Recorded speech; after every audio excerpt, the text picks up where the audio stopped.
Monsieur le cordonnier a la démarche un peu mollasse, voire complètement désordonnée. Serait-ce à cause de ses godasses? Il avance mais part toujours de biais. On le reconnaît à ses traces, couvert d'éloges dans son métier. Dans son planning il n'a pas de place pour s'occuper de son cas.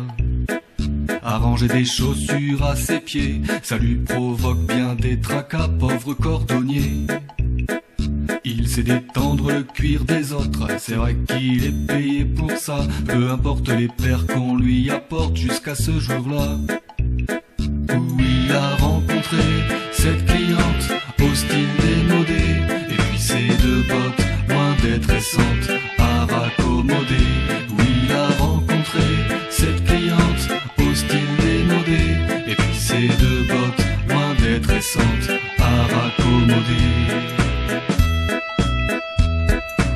Monsieur le cordonnier fait ses lacets en forme de sourire. Il a depuis trouvé des souliers, et les gamins du quartier peuvent courir. S'il se moque, il peut les rattraper, car ses nouvelles pompes lui donnent des ailes. Il marche, il sort, il rentre à pied. Pour elle, il est prêt à faire du zèle, monsieur le cordonnier. Sa boutique est au coin de ma rue, au coin de la grande rue des boutiques. Et je les vois passer main dans la main et pieds dans les pieds. J'attends la cerise sur le gâteau, moi le pâtissier pathétique, qui ne collectionne que des râteaux, et envie toujours le cordonnier, car il sait détendre le cuir des autres. C'est vrai qu'il est payé pour ça, peu importe les paires qu'on lui apporte depuis ce jour-là.